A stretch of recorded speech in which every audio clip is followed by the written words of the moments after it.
बिस्मिल्लाहिर्रहमानिर्रहीम। अल्लाहुम्मा सल्ली अला मुहम्मदिन व आले मुहम्मद। अस्सलाम वालेकुम। आपका एस्ट्रोलॉजर फवाद वसीम। सबसे पहले मेरा चैनल सब्सक्राइब कीजिए और बेल आइकॉन का बटन दबाइए ताकि मेरी तमाम वीडियो आप तक पहुंच सके। 20 नवंबर को नीच भंग राजयोग जो बनने जा रहा है वो बुर्ज जोधा वालों के लिए कोई अच्छा साइन नहीं है।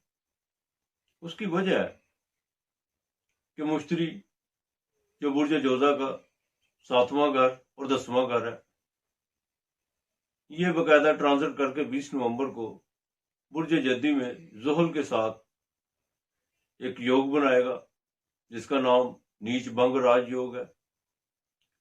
और जैसे ही ये 7वें और 10वें का मालिक है, इसका मतलब है कि बुर्ज जोधा वालों के लाइफ पार्टनर और बिजनेस पार्टनर के साथ माहौल कुछ खास अच्छा नहीं रहेगा।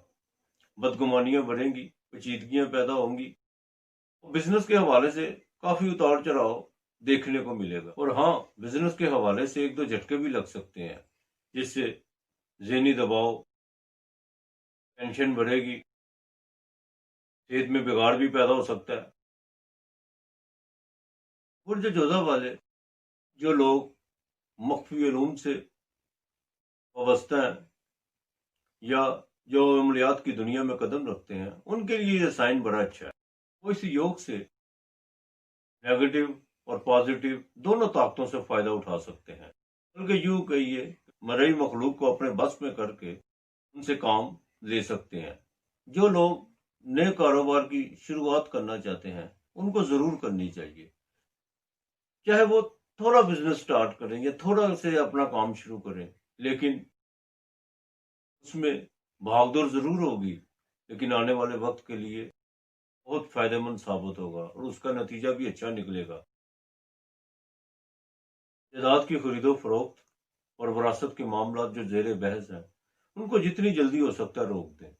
अगर विरासत में आपको कुछ मिल भी गया, बल्कि मिलने के कभी इम्कान है, जितना भी विरासत में आपको जो भी हिस्से में आएगा वो धुएं की तरह उड़ जाएगा। याद रहे, जैसे ही जेमिनी का मालक यानी तारत मरकरी वो गोचर में जैसे ही खराब होगा, मुश्तरी उतना ही ज्यादा बुरा असर देगा। लिहाजा बुर्ज जोधा वालों को चाहिए कि बुध के दिन आधा किलो चावल, आधा किलो चीनी और पाव देसी घी किसी फकीर या मुस्तहक को दें, या किसी सरकारी स्कूल में बच्चों को पेंसिलें, किताबें या यूनिफॉर्म डोनेट करें। ये इनके लिए बेहतर होगा। और हो सके तो पौधों को रोजाना पानी दें। इंशाअल्लाह ताला अल्लाह बेहतर करेगा। आज इतना ही। खुदा हाफिज। लोग गवा दे दिल इश्क में, मैंने अपना आप गवाया, फिर भी मेरा कुछ ना है। मेरे सोने